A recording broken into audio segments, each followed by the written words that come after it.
Hi, everybody. Welcome to this week's episode of Yellow Ropes Forever. It's another NXT rundown.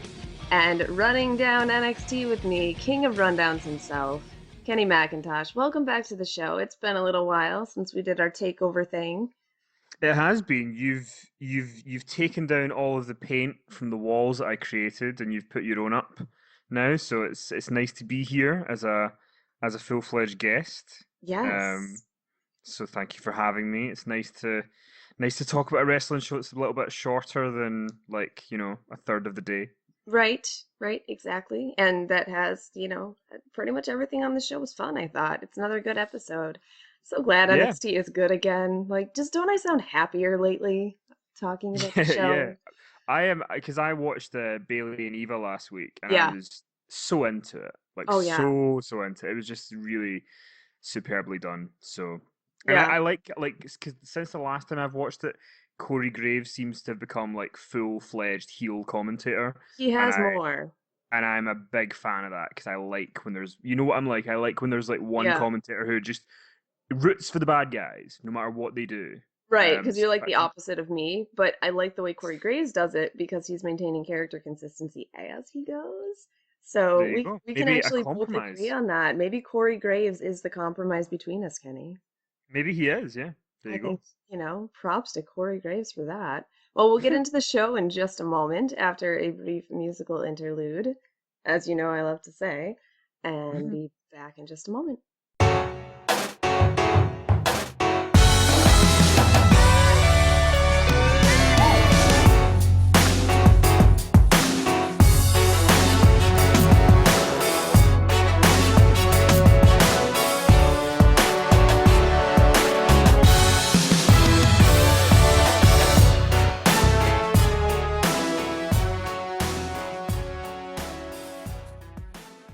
And we are back. We opened the show with Baron Corbin, which he's opened shows before. Whatever. He's Baron Corbin. He's still Baron Corbin, but you know what? He's getting kind of better at wrestling, and I've been saying that the past few weeks, and I'm gonna get your thoughts in a minute. But what surprised me, I didn't realize we were actually going to get Baron Corbin versus the Perfect 10 Tye Dillinger this week. Because last week, when we tried to do Baron Corbin versus the Perfect 10 Tye Dillinger, or not last week, but whenever that was, a couple weeks ago, Apollo Crews came, attacked Baron Corbin, made Baron Corbin run away, and Tye Dillinger wisely kind of, skulked away because Tye Dillinger and Baron Corbin have fought twice before, and it was just punch, chop, end of days, boom, you're done, right?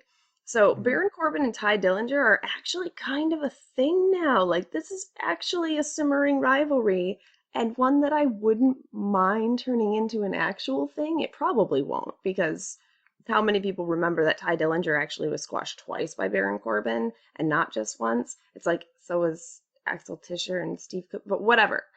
These are weird details that I remember and I'm going off on a tangent. But I really actually enjoyed Baron Corbin versus the Perfect 10 Tye Dillinger. What did you think about this?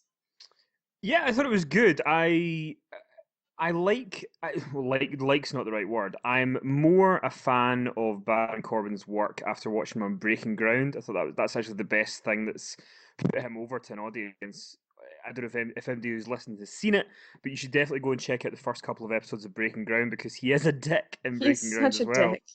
But like that's good. Like you need to have dicks. You need to have people that you want to see them get their ass kicked. With Tye Dillinger, it's really interesting because you can tell by the way he's presented that the company do not see him as any form of star, really. And he's kind of like a guy who's got over in spite of what he's been given. Yeah, And I kind of because like he's that that about him. good.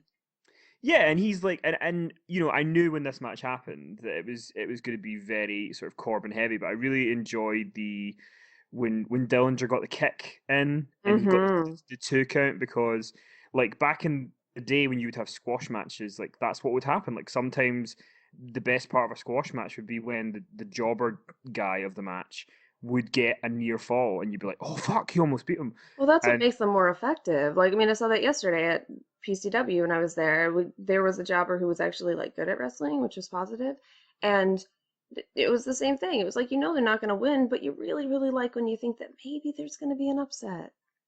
Yeah, and I thought Corbin was good. As good as he's going to. The thing with Baron Corbin is, I, I don't know whether like he should go up to the main roster soon, or because I almost feel like we've seen as much as he's going to be able to do in NXT, and I feel like the guy behind the character of Baron Corbin is not going to be happy to still be there in 12 months. Right. The thing with Baron Corbin, like, and this is because you know how anti Baron Corbin I have been, right? Hmm. I I really am starting to like his wrestling, actually. I think it's getting He's kind getting of good. better. He's getting Yeah. better. And for so long, I didn't see any improvement, and he just looked like he was waiting for public transportation, and he just stared into the lights, and I was worried that they were damaging his brain. And now he's all of a sudden pulling out these good moves. And I mean, the end of the match where Tye Dillinger is going for a flying crossbody, Baron Corbin catches him and turns that into the end of days. Those are the most effective end of days, basically, right? Hmm. When he was countering Chad Gable's attempt at a head scissors, I think, at Takeover and put him into the end of days, that makes that move actually look freaking amazing. And he's pulling out black hole slams and tilt a world backbreak. I really, really like what I'm seeing from him, and that makes me think that he needs to stay in NXT a little bit longer because he's actually finally starting to improve. And so I'd hate to put him on the main roster, and I can't believe I'm saying this, but like you'd hate to put him on the main roster before he gets that, and then I don't know, like doesn't actually get to improve more, I guess, if that makes any sense. Yeah, I mean, I don't think he's gonna get put up before WrestleMania or anything like that. But yeah, it'll be interesting to see where he goes. I think he's getting better, and that's all you can really ask for. I think it was good that they turned him heel because they had to, because Oh, nobody they had liked to. him. Yeah. Well, he's just a Um, natural heel. well, plus it's like because he is the exact look of what they would present as a babyface, but it's like a lot. You find a lot of times that they don't really know. They don't really get what babyfaces are nowadays. They have no Um, idea. WWE baby faces are the worst. Well, because to WWE, a babyface is a muscly, tall, 260-pound guy, and that's not really what a babyface is to the crowd anymore. No. The crowd. Well, not that you couldn't have a guy like that be a babyface, but No, I like, mean Apollo Crews is doing plenty well for himself, but yeah, but like, I think you need to they need to start going out with their comfort zone, and they're doing it with Sami Zayn, which is hmm great. But it's going to be interesting the next kind of year or two as people come up from NXT because I'm just intrigued to see how it goes because a lot of guys in NXT who are small and when they go up, they what look happens at that small. point? Yeah, well, but they're also presented that way. Yeah, Like like Adrian Neville. Neville. Yeah, he is great, but he is not presented as a star, and not even Right. like a main eventer, but like a. See, I'm tangenting as well now, but I think when I watch NXT, as much as I'm watching it as a TV show and to enjoy it, I am still watching it with the mindset of this is kind of still a developmental thing. hmm And Could I it's see getting these more back to that with some of the new people that are taking, people's spots who have gone up, which is why I'm liking the show more because it feels a little bit more developmental. Yeah, because I actually I was looking at the card, which we'll get to, the card for Takeover London, and I think, and I mean this as a compliment, but it doesn't sound it. I actually think it's one of the weakest Takeover lineups in terms of star power that there's been, but I think that's a good thing I think because it is, and I think it's one of the ones I'm most excited for. yeah, well, because before it's all these people who you're like, they're on the main roster or they're going to the main roster, whereas now there's just a load of people who are they're all vying for it now, It and you feels a don't know lot who's more going. like a rival to me. Yeah, and I'm kind of glad because we had like two, 3 or 4 NXT takeover specials that were all like huge things, huge matches, huge stories, boom, boom, boom, boom, boom, big names, and that was great. But now it's kind of nice to get like a little kind of almost alternative takeover. Especially in a crowd like London. I mean, they're not doing this alternative takeover at Full Sail. They're doing it in a big arena. Yeah, although I do like part of me, there's a small part of me that I really wish that they had kept Bailey and Eva and done it in London as like the main event and I like thought done it what was they did going on to the be until I looked at the card like this week. I thought it was going to be.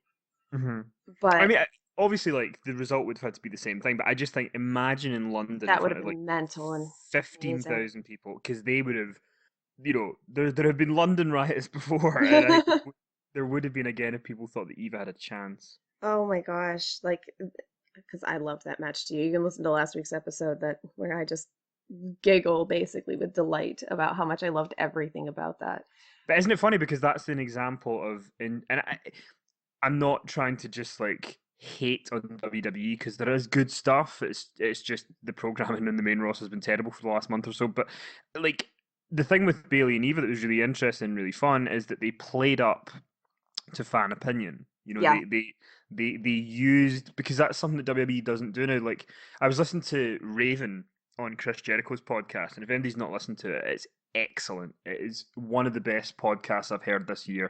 To check it Part out. two, part two of Raven, and he talks a lot about psychology of wrestling, and he was talking about how he knew that when the internet came along and the fans started dictating how the show went, that it was a goner, Yeah. and that's a lot of WWE's. The fans do dictate it, and they shouldn't be able to. And with that Bailey and Eva match, the WWE were able to manipulate that. They turned And it into a work again. yeah, which should be the goal of the whole thing, is When to you're get. good at doing a wrestling company, that's what you can do, and that's when it becomes the most magic, I think. Yeah, so I hope that we're kind of getting back to that again. And yeah, like I'm kind of with you. I like the NXT because I didn't really watch NXT through like, I want to say like late September through to early November.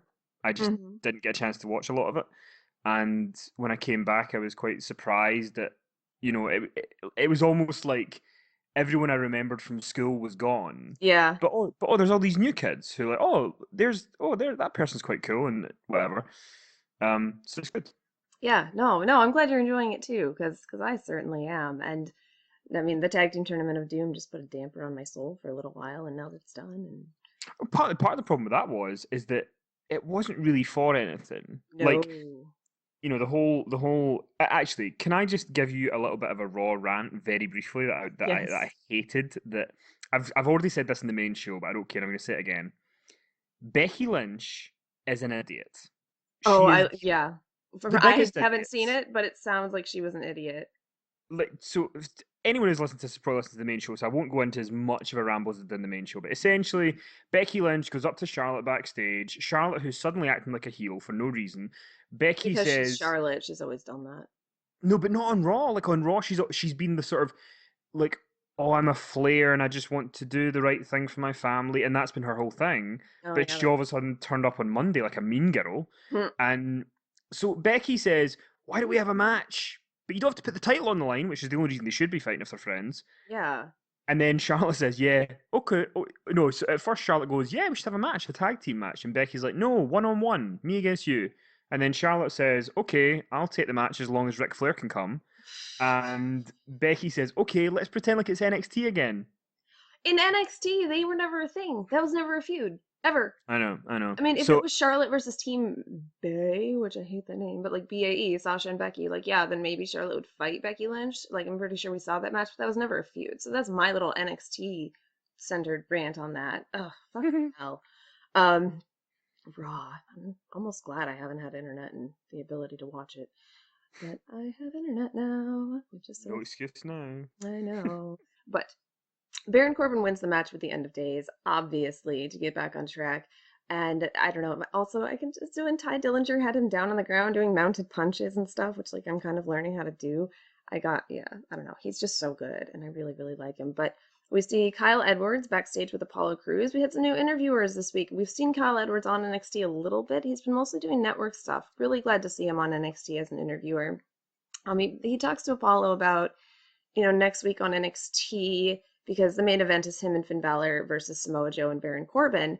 And at first, when I wasn't paying as much attention to the interviews I should have been, I was like, why are we talking about Finn Balor? You're talking to Apollo Crews. Like, what's going on? But no, it's setting up the tag match that kind of comes from when Finn and Apollo were having their title match and Baron Corbin interfered and, made Apollo not be able to win the title because he interfered. It was DQ, so the match was over. And then that's when Samoa Joe had turned on Finn Balor also. So the tag match was going to be coming, and we're getting it next week, apparently. And Kyle Edwards asked if he's, concerned about Finn Balor being hurt last week by Samoa Joe, and Samoa Joe choked him out, and Finn Balor had that awesome, like, loogie drool thing to sell it. I don't know if you saw that, but, like, holy drool, Batman, it was really great. Yeah. But yeah, but Apollo says, he's concerned if he can, be kept off Baron Corbin and he's gonna attack him. And it was basically like, I'm gonna be vicious and a monster. And if we can see Apollo Crews become vicious and a monster, that'd be great because then he'd be doing something other than smiling and being really good at wrestling. So I don't know. That was that. What do you think about Apollo Crews, just briefly so far? I really like him. I just am in a fear that he's going to become Bobby Lashley 2.0, and I don't want that. His face isn't nearly as terrifying. No, yeah, Bobby Lashley does look like a child on the face of a muscly man, but like Like, Apollo Crews is great. Like he really is. Um, and I think that he's got the look that they would want. So I think that it's as long as he can do the promos to back it up, then he's gonna be a relatively big name.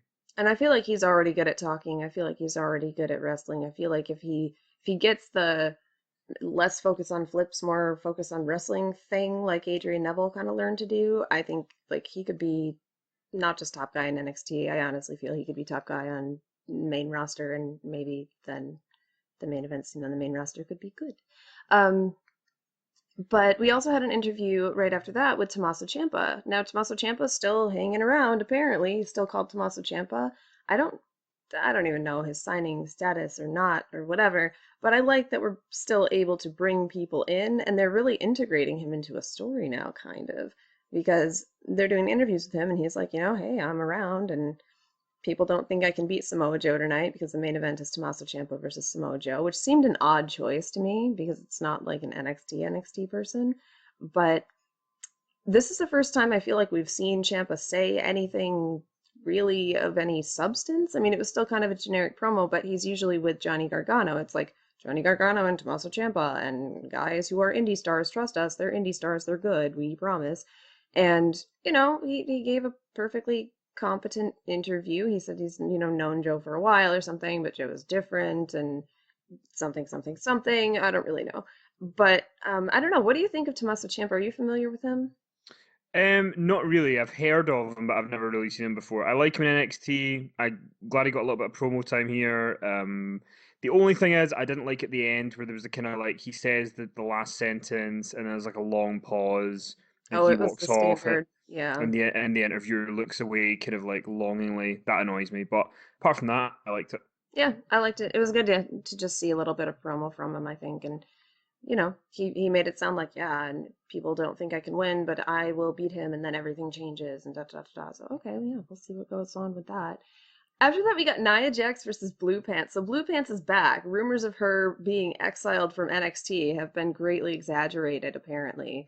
Apparently, all the dirt sheet heat about her being on her cell phone backstage has not kept her away from NXT forever, and I'm kind of glad. Do I think Blue Pants is the greatest wrestler in the world? Not necessarily. Do I love seeing her? Yes. Did I think she was delightful on the Inside the Ropes interview? Yes.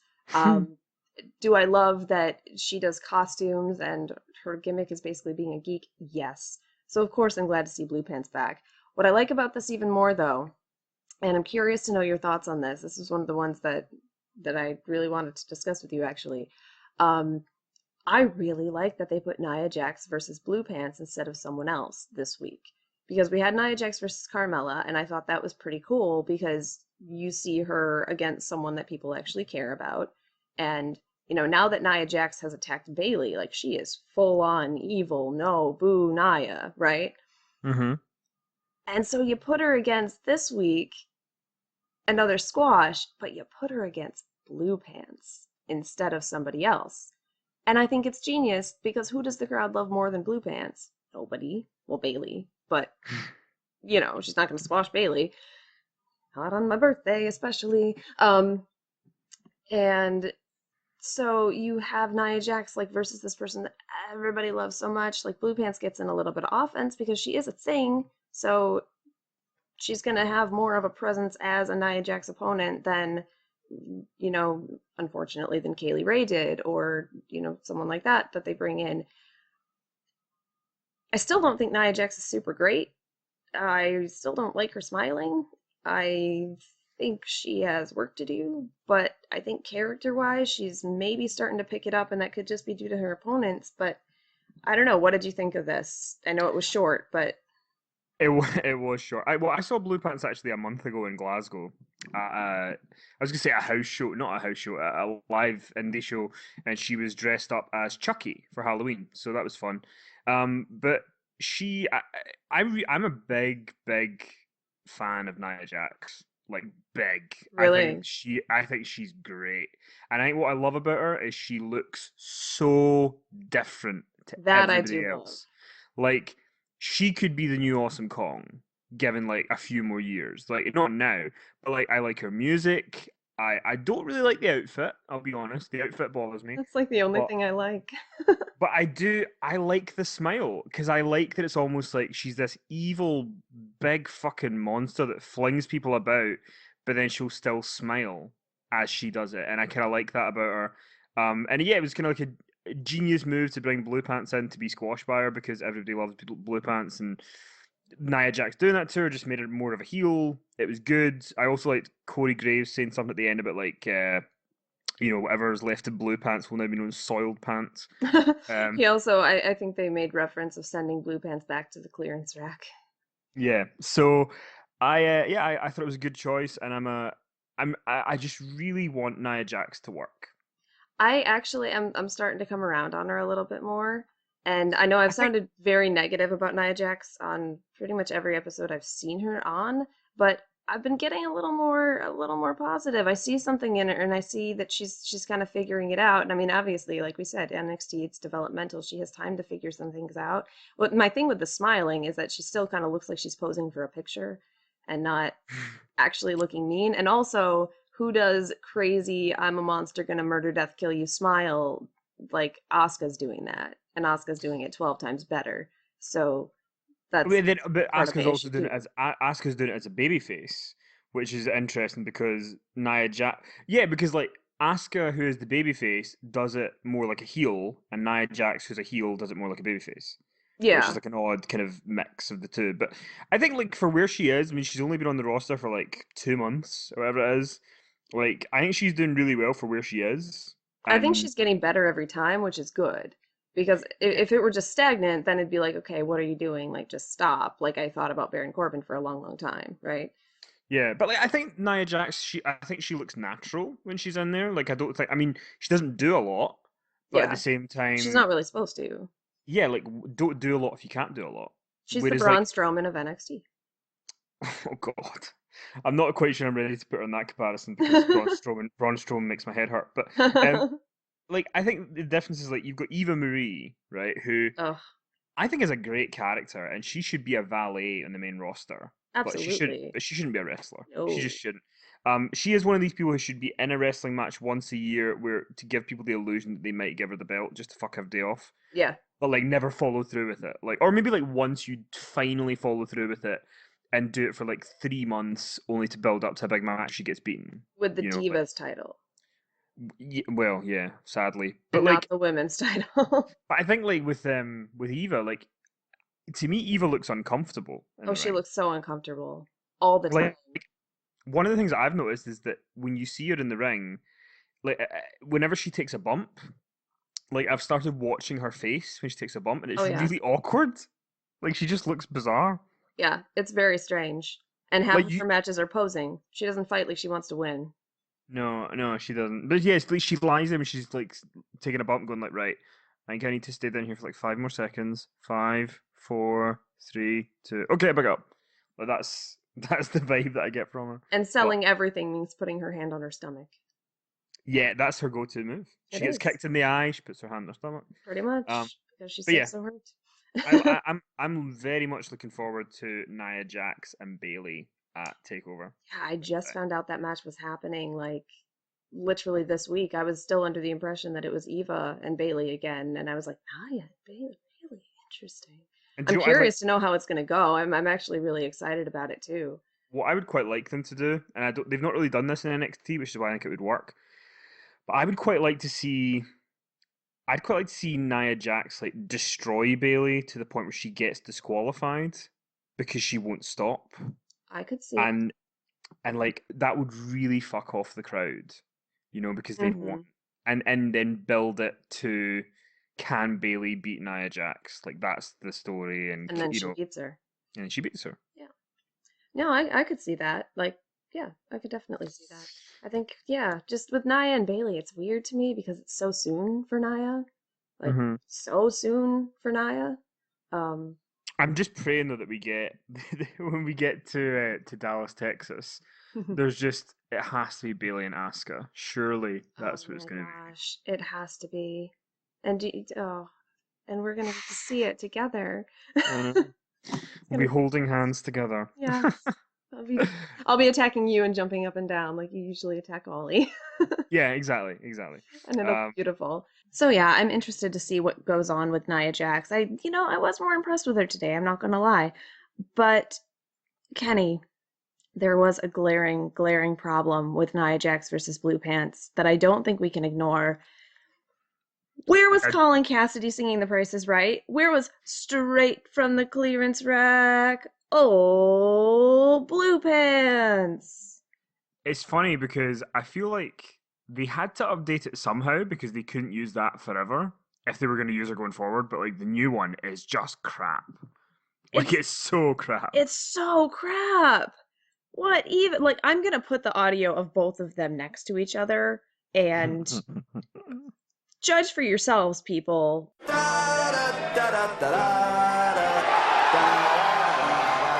Please tell me this isn't what I think it is. No, Oh, it is! God. Oh, wait a minute! Hey, she's back! And her opponent, Da-da-da. Ladies and gentlemen, please welcome, coming to you straight from the clearance rack,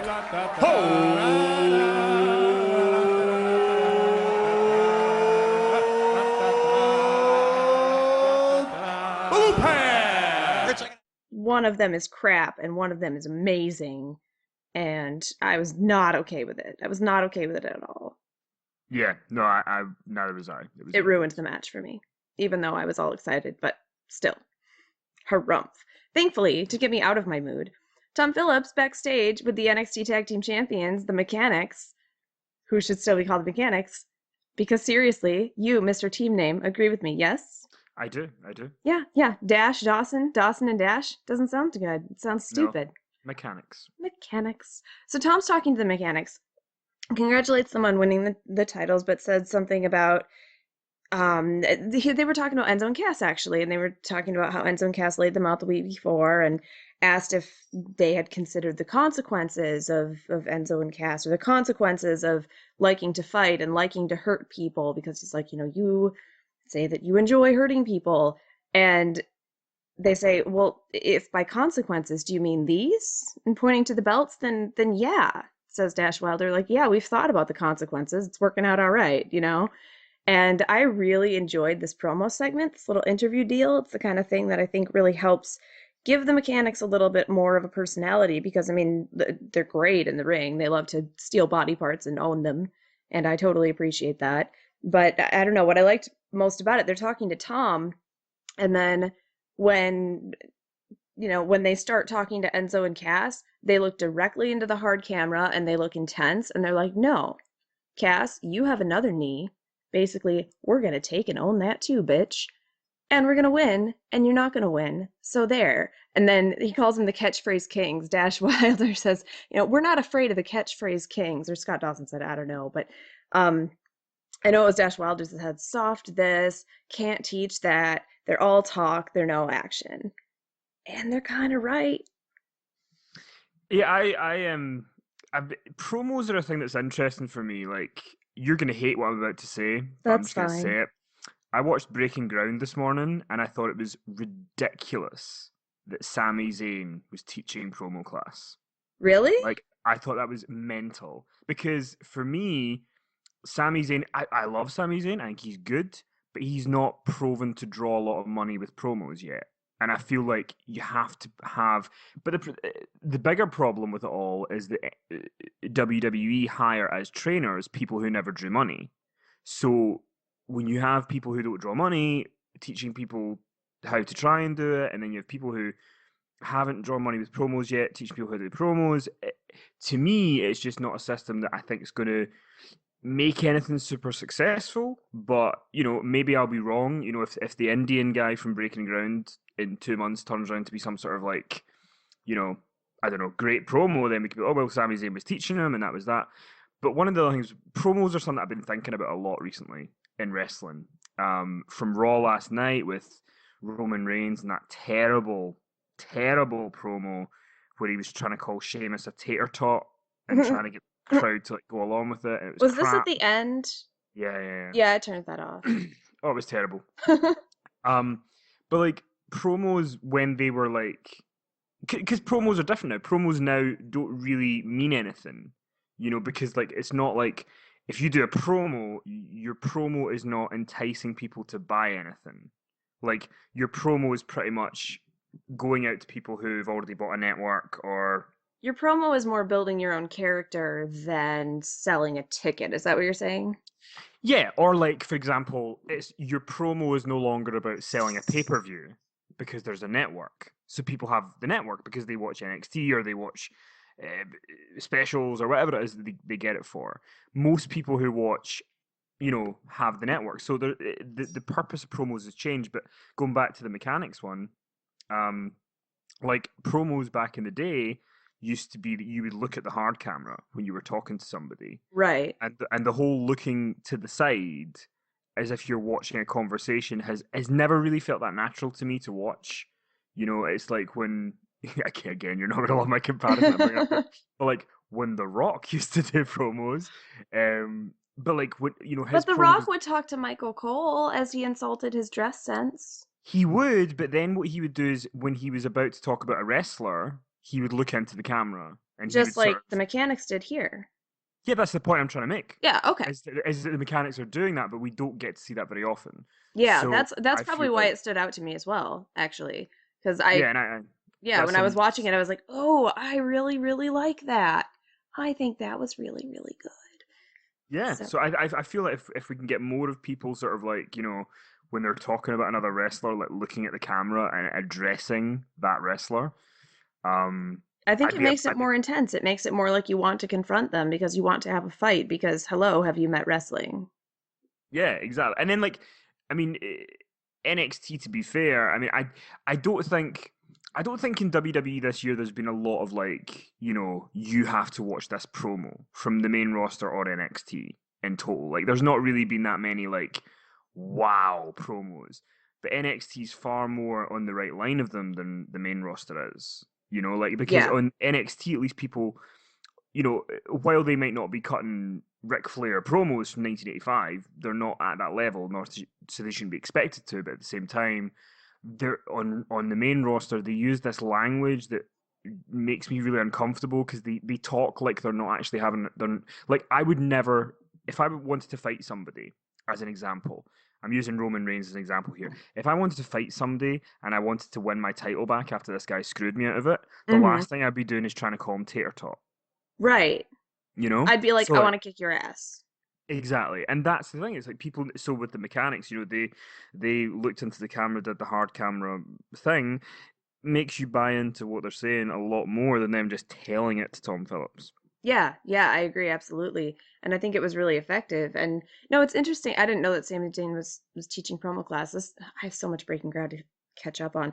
I will say that, they had Dusty Rhodes teaching promo class. And Dusty Rhodes drew money doing promos. That's what I mean. So I think it's a weird, I think that's why partially I was kind of like, whoa, it was Dusty Rhodes and now it's Sami Zayn. I don't think that's like official though, like no, I don't think it's an official thing. I just, from when I was watching it, I just was like, because there's this Indian guy they're profiling, okay, and he's like doing a promo, and then it cuts to like Sammy giving him the advice on the promos, and it's nothing personal against Sami Zayn. I just don't think he's at a level where I would say he should be the one doing that. But at the same time, the problem is none of the trainers really cut great promos in their day apart from, well, Regal did. I was gonna say William Regal. William Regal's a trainer there. I would say but Sammy's just a different type of promo to what you want to see, because Sammy's very conversational Yeah, but I just think like the experience factor has got to come into it. So like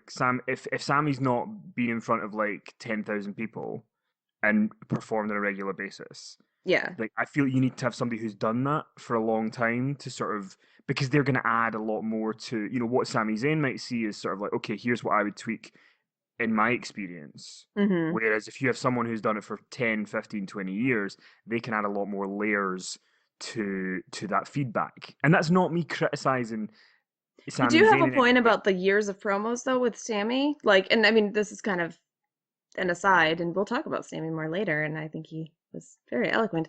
But no, it's interesting because he didn't cut promos for most of his career. Yeah, and it's just I don't in any way blame him or think that I don't think I don't look at it and go, oh, there's Sami Zayn thinking he's a hot ticket doing promo class. I think it's more like they've kind of, there's another part of the show where Matt Bloom gets Bailey to sort of like put together a match Uh-huh. for Alexa Bliss and Eva Marie, and normally I'd kind of be like, wait a minute, why is Bailey putting together a match for other people at this stage? But at the same time, you look at who's in the match and you go, okay, I get it. I Yeah. understand. Like those people are not. But I I think just part of it is though, like in NXT, they really encourage the wrestlers to get involved in backstage stuff. So if Bailey wants to learn how to be an agent, like that's probably what they're doing. Because if it's like you put together a match for a live event, then you can kind of start to learn to do that. And like Sami it's. Zayn helping out with promo class or whatever, like okay, like you can I you mean, can it kind of may. start to do that. So I think that's probably part of it. Yeah, I mean, I don't think it's. I don't think they're going to announce suddenly that Sami Zayn is now the teaching promo class at the Performance No. Center on a regular basis. But yeah. Anyway, so that times two. But yeah, I like the hard camera stuff with the mechanics. And I think it was great because I've known for a while that Scott Dawson is a great speaker when he's allowed to be, and he's rarely allowed to be. And so I was just really excited to see him actually having a conversation, looking intense. And I was glad to see that Dash Wilder can also speak. I still kind of I'm getting past the part of Garrett Dillon is being played by Dash Wilder. Like Dash Wilder is becoming a person to me now, which is positive, I think. So after that, we had the Cowboy James Storm versus Adam Rose. Party pooper Adam Rose, honestly, I love him. He's shite. I love him. I'm glad that you added that because I really was gonna have to like rethink our friendship if you thought that was like a great idea. But yeah, it is Oh, no, shite, but it's it's. terrible, but I love it. I love it in the way I love terrible things. I mean, I think it has possibilities. I mean, did he kill and eat the bunny? Maybe. In a former life, he was a big game hunter. I'm just saying. So, former big game hunter who may or may not have killed his, bunny rabbit friend for dinner versus the cowboy James Storm. It's an odd pairing. Also, they look alike, They do. which was weird. I'm curious to see where they go with James Storm. I really like him. I think he's really good. I think he'd be a great addition to NXT. But I guess we'll see. I assume he's going to soon turn up in a sort of regular basis. It seems that way. It seems that way. I mean, I thought the match was good. There's not that much to say about it. Adam Rose got in some offense. I think James Storm's finishing moves names are really stupid. Because last call is apparently a kick, and I don't even remember what 8-second ride was, but I was like, you're not on a bull. I don't know. But wrestling. But no, I liked what I saw from James Storm. I just don't know his career well enough to be like super excited or not super excited. But the match was competent and fine and made James Storm look good, and that's Adam Rose's deal now.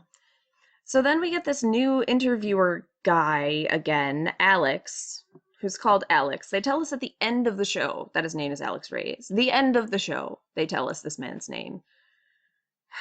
On NXT. But I don't know. We had new interviewer people, and new interviewer people are always kind of like, I don't know what to do about this. But it's okay. It's okay. I'm willing to accept this. But Alex is backstage with the Vaudevillains, who I still just think are fantastic, even though they're kind of sad right now. But they're very gentlemanly and manly, and I don't know. What do you think of... What do you think of what's going on with the Vaudevillains right now? I think they're a good act, but I sadly don't think that they would know what to do with them in the main roster. So I feel like they're going to be an act that will stay in NXT and then be repackaged into something else, either Something singles terrible, or and then they'll go to the main roster and be terrible. yeah. I just don't think they're gonna. I just don't think they know what to do, and I also can't decide whether I think that gimmick has long term potential. Like it's great, but I don't know. You need to be able to book it really well, and that's Yeah. therein lies the problem. Well, I think given events at the that we're going to talk about, I think maybe we might be on the right track. But the Vaudevillains are still being very gentlemanly backstage, and they're taking on Jason Jordan and Chad Gable. And, that Alex, brings up, you lost again last week. And Simon got just like Jason Jordan and Chad Gable are very good, but we are former NXT tag team champions, and, they're not, and da da da da. And the Vaudevillains were being very cute and old timey and, Excelsior, basically, like they are. And I will love them forever. And I've been an Aiden English fan for ages and ages and ages. But then Jason Jordan and Chad Gable come in and totally outshine them, because of course they do, because they outshine everybody always. And I just adore them. I adore everything about them. I love their awkward dynamic. I love that they're like, hey, I don't know if you've heard, but we're really good. We're really good. And Chad's like, yeah, some might even say we're great. Yeah. Yeah, some might even say we're great. Like, they keep calling back to the world's greatest tag team thing that they said. Did you see the episode where Chad Gable was like, we could be the world's greatest? And Jason Jordan's like, you can't say that. We talked about that. Yeah, I like that. Yeah. That was good. And I like that Chad is still the awkward one, because Chad was the one who was stalking Jason to become tag team partners in the first place, right? So it makes sense that he's still the awkward one. And Jason Jordan's like, tone it down, honey. Tone it down. Like, I just love Full Sail. Every time I come here, I never want to leave. I think they put something in the water. Huh? No. Oh, okay. My bad. Like, I don't know. I just love them. And so they basically, they respect each other in this backstage segment. They shake hands. They do ready, willing, Gable. Jason Jordan even says willing. Chad says ready. Jason says willing. And Chad's like, I didn't even have to ask him this time. I was so sick. And Gable, and we're going to have the match, and yes, Sondra's excited, because holy shit, that's probably going to be a good match. And it really, really was. What did you think of this? You probably don't love them as much as I do. I hate that Jordan and Gable are on NXT. They should be in the main roster. There's no reason for this. I want to keep them for a little while, okay? But they're too good. They're too good for NXT. Like, they are, like, there's some people in NXT where you go, I can see why they still need to work a little bit more or whatever, but, like, they don't. Like, I feel like we're just giving them grade A's all the time for everything. Yeah. So I'm like, I'm watching Raw and looking at tag teams that aren't getting anywhere. And there's like most of them, for instance. Yeah, and there's these guys in NXT who are just, they're good. They're really good. So they should be up there. So I'm kind of like, we need them to, because we finally have a tag team division, right? And we're finally having a resurgence of the tag team division, and we're finally building it. Like, we built the women's division from the ground up a couple years ago. We're starting to do that with the tag division. Finally, we're getting good tag wrestling in NXT, and we need teams like this. We need multiple top tier teams. So, as much as you want them, I'm not willing to let them go, and it's not a my kids thing this time. I think it's when you think about it, and from an NXT perspective, I was watching that show. Yeah, obviously to have them on there would be great, but for WWE, like, it's stupid. Like, why am I watching Monday Night Raw and they've got Tommy Dreamer and Rhino coming back when there's all these guys on NXT who could easily come up and do something good? They brought someone up from NXT. They brought Baby Rhino. Don't. Kayfabe News did that article today. I know, Ollie sent it to me. Made me so happy. But yeah, Gable and Jordan are great. I love them. Yeah, they're fantastic. And before we get that match, we got a vignette hyping the return of Sami Zayn, and they showed the promo from a year ago when Sami was going to be facing Adrian Neville for the NXT title. And if you want to hear my thoughts about that, I don't think there's anywhere that you can right now, but they exist. They exist. Uh, maybe I don't know, whatever. But Sami Zayn winning the title was very, very important to me. And rewatching clips from that match, every single time I watch that match, I've seen it so many times now because it's one of my favorites. Adrian Neville versus Sami Zayn, where he actually wins the belt. And it gave me goosebumps. And Sami Zayn's coming back, and I don't know how long we're gonna keep him. I know the main roster needs him. I know you're gonna say that too. And I agree. Sami Zayn is bigger than NXT. But I also think that we deserve to have him for just a little while because we didn't get to finish our story and we never got to say a proper goodbye to Sami Zayn. And Sami Zayn's one of those guys, we need to be able to say a proper goodbye to him. Like, we got to say proper goodbye to Vaudevillains. We need to be able to say a proper goodbye to Sami Zayn. We said a proper goodbye to Bray Wyatt, too. There are some people that are very, very important to Full Sail and to NXT and to me as a person, and they can't just leave without saying goodbye. And that's my thing.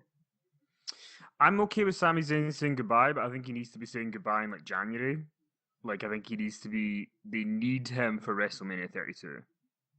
Like, as a babyface, they need him. Like, because I'm not really sure. Yeah, I just think if he stays around NXT like in another feud, I don't know. I feel like he's ready, but maybe he'll just turn up in the Takeover special and have a match with somebody, and that's his goodbye. I think it could be a short thing. I mean, look how long Charlotte stayed around when she shouldn't have. Really, yeah, it's true. And well, I don't know where Charlotte should go nowadays. Somewhere away from me. Yeah, I know. It's so sad, so sad. But basically, I'm excited that Sami Zayn's coming back. So yay! And then we got the Vaudevillains versus Chad Gable and Jason Jordan. So much awesomeness in this match. So much awesomeness in this match. I love them. I love them all. I love them all with all of my heart. I love Chad Gable and Jason Jordan a little bit more. But you know that I've been singing the praises of Chad Gable since before most people were singing the praises of Chad Gable, so that's not a surprise. I just love everything about this. And when you get really competent wrestlers like Aiden English and Simon Gotch against Jason Jordan and Chad Gable, you get magic, basically. And I loved this match. Yeah, it was good fun. I enjoyed it. It was fun. Yeah, I that's all I've got. It was fun. Yeah, I liked it. I mean, like, too many spots to call to. There are just so many cool things. Simon Gotch actually getting to wrestle is great because we have not gotten to see that nearly enough, and he is more than capable. His, unique offense or his just slightly eccentric style really, really works, and it really, really works on the mat, and it was beautiful. And there were so many false finishes, too, that I was like, oh my gosh, are the Vaudevillains going to win? They really need it. I don't know. I don't know what's going to happen. Things are crazy, and I totally, totally enveloped in the match, which is exactly how things should be. Jason Jordan and Chad Gable do win the match because they are, awesome. They're really good, as they say. But post-match is what was really, really interesting and why I'm glad of what happened post-match because Jason Jordan and Chad Gable being respectful, I mean, they just had a backstage promo. They're being respectful. They go to shake hands with the Vaudevillains, like, good fight, because it was a good fight, because it was a great fight. They go to shake hands with them. The Vaudevillains, kings of chivalry, Vaudevillains who have shaken everyone's hand, Vaudevillains who were willing to open the ropes for heel Alexa Bliss, Vaudevillains who started the chivalry chant at Full Sail, turned their backs on Jason Jordan and Chad Gable, and wouldn't shake their hands. And chivalry may be dead. And maybe the Vaudevillains for the first time are going to be villains, because even when they were villains, they weren't so villainous, right? Like, they were funny. They made little short movies about the Lucha Dragons blowing up, and that was awesome, and I loved it. But I think we might get evil Vaudevillains, and I really can't wait to see where that goes. Yeah, it'd be a nice change of pace. I think it'd be great. I think, like you say, the act might not be working so well. I think this could be a catalyst to make it work better, and I'm just really excited. Alex is backstage again, and he talks to Emma and Dana Boobs. I am so in love with Dana Boobs, like 100%. I love her. I love her. I love her. He basically asks about what happened last week with Emma attacking Asuka and Dana calling for the match as a distraction so that Emma could be a hooded figure and attack Asuka and whatnot. And Emma basically says the next time she gets her hands on Asuka, she's gonna, take her out, basically. And then Dana just says, I was gonna go up to Asuka. I was sad that Emma walked away or something because I was gonna take this hand, not to pat her, but to slap her. And then I was gonna take this hand. Emma's like, calm down, Dana. Calm down. It's okay. And I think their dynamic is working even better. What I love most about this, Dana and her head patting, I think she may have absorbed Devin Taylor's pent up rage about all of the head patting because Devin was about to explode. And so I think that the head patting since Devin left has become very personal for Dana because her main head pattee is now no longer there and she feels lost. And that's driving her mental breakdown. And yeah, that's all in my head and I just love it. I don't know. Are you still in love with Dana Brooke as much as I am? Yeah, she's great. I love her.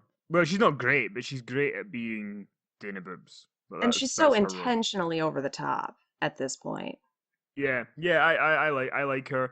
Like, she's not the wrestler that Asuka is, but she's she's a good character, so yeah, it works. I think she's a great character, and her ring work's getting better, but she doesn't have to be the wrestler that Asuka is or that Emma is. There are different types of women in the women's division, and I like it. And after we got another vignette for Elias Sampson, again, not named, singing spooky ballads about things. I'm really, really excited about this. We'll see where it goes. Black and white things and singing and wrestling. I always love these things. Did you know what this was at all? No clue. Okay. Did it make you want to know what it was, or did you not care? I'm sort of in between. I was like, oh, okay. But no, I wasn't like, oh my god, get us away. But I'm willing to see where it goes. I'll take it. I'll take it. Because I'm really excited. Then we got Emma versus Liv Morgan, newly named Liv Morgan, formerly Jeanna Daddio. She was Marley for a week. Now she's Liv Morgan. Just, what can you say?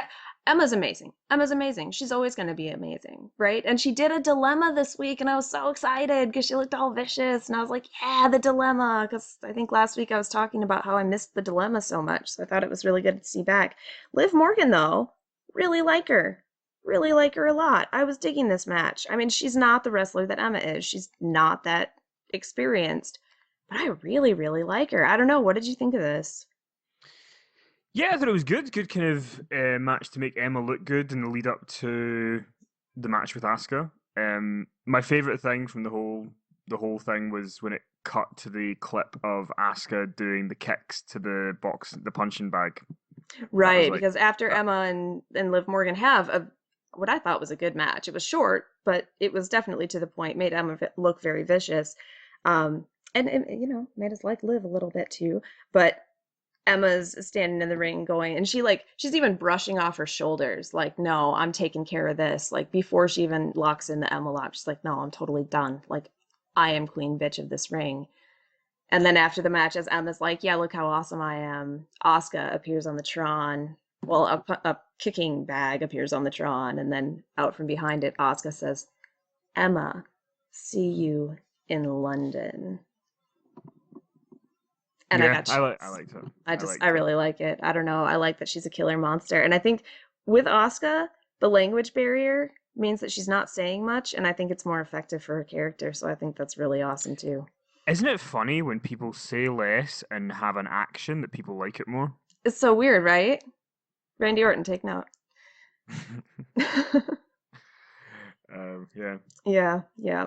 And then we have another interview with Bayley backstage. So Alex is, he's around. He's getting his job done on his first day here in NXT. Putting it about. He really is.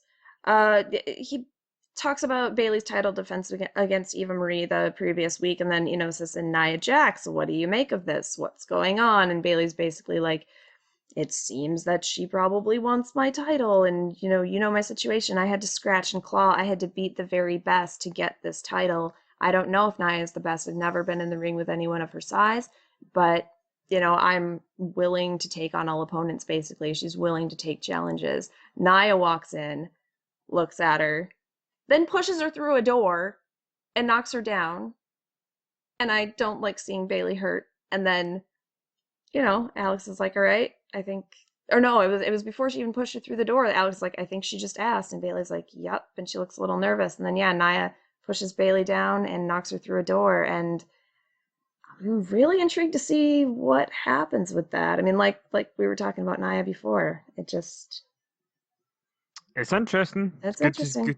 good to see some heat get into the match. Yeah, there's something compelling about it, which a month ago I would not have said about Nia Jax. So she's improving quickly. Main event of the evening: Samoa Joe versus Tommaso Ciampa. Oh, this was so good. This was so S- good. So good.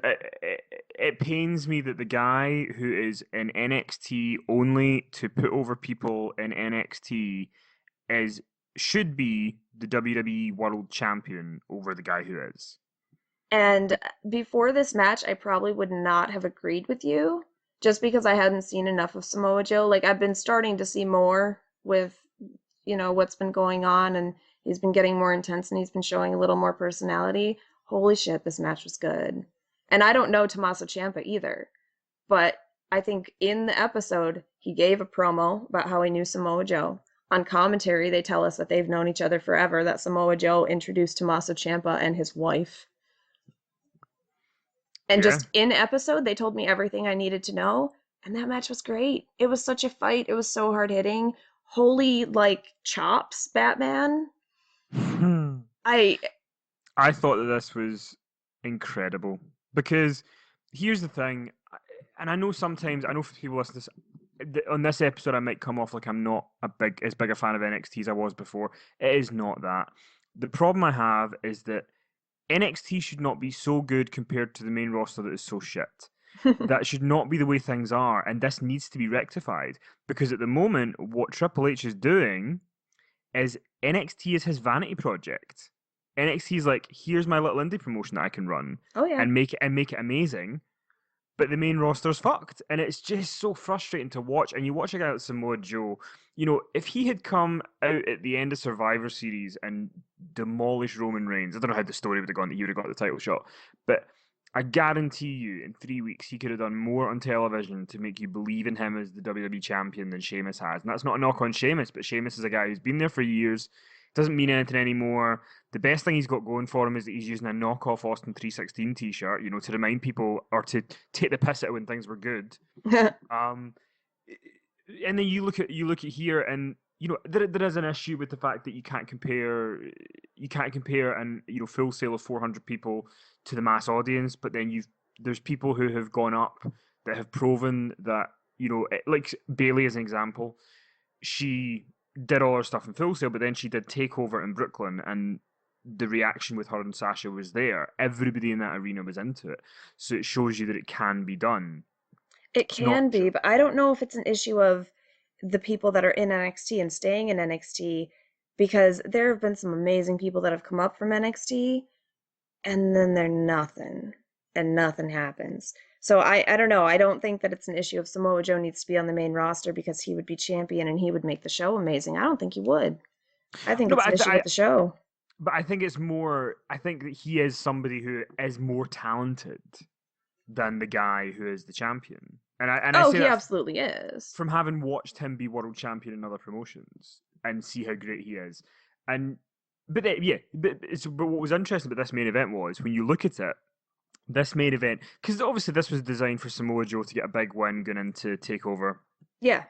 But it's funny to think that the main event of NXT was a guy who's been brought in to make NXT guys look good against an indie guy that's been brought in to make NXT guys look good. Yeah. It's like a fascinating dynamic. But I thought... Well, has Samoa Joe been brought in to make NXT guys look good, or has he been brought in to be an NXT star? Because I would say he's being brought in to be an NXT star, the way they're treating him. Yeah, he is, but I think you can kind of subtly tell that they don't have he is. I mean, he's they treat him better than they treat Rhino, but that he's not going up at any point. That's not in their sort of their minds. But then maybe they'll change. I hope they change their mind. But I thought that what was great about this as well is Tomasso Ciampa was wrestling in this match like he was wrestling for a job. Yeah. And that was the story of it, because he said in his promo earlier, he had said, it's something with everything to lose or whatever, or with nothing to lose. He has nothing to lose because he doesn't have anything here. So, but if he wins, then he gains everything, and the world could change, and his world could change, and he could change the show. And that was his motivation. He didn't do it. He didn't come up, on the victorious side. He got muscle busted and coquina clutched, and it didn't work out for Tommaso Ciampa. But man, did he look like a star! And it's the first time I've cared about him. Yeah, I think so. And it's, And the most I've cared about Samoa Joe. So I think it did its job for sure. yeah, so I thought it was a really good episode. It's one of the better ones I've seen in a while. So happy days, and I'm looking forward to Takeover because of the reasons I mentioned earlier about that it feels like a different show. So Yeah, yeah, it definitely does. And I'm looking forward to it as well. I think, yeah, I don't know. The fact that it's NXT based is obviously a very big thing for me. So I'm really excited about that. Really, really, really excited about that. So yeah, I think that is our show. Thank you for joining me, Kenny.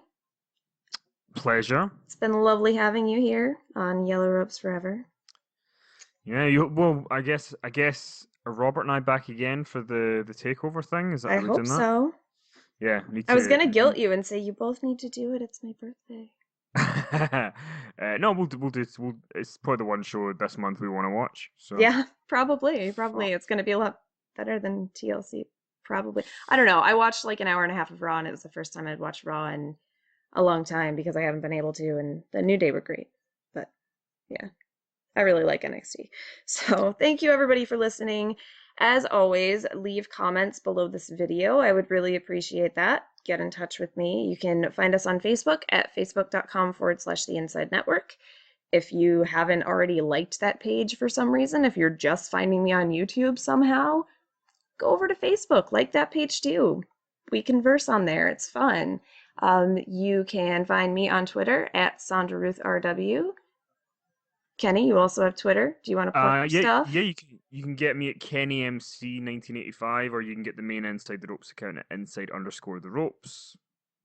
You can also find some of Kenny's writings at whatculture.com. You wanted to plug that. You can whatculture.com/WWE. Just look for my name on a column. Chances are, if it's ridiculous or about a live WrestleMania trip, I wrote it. Most likely.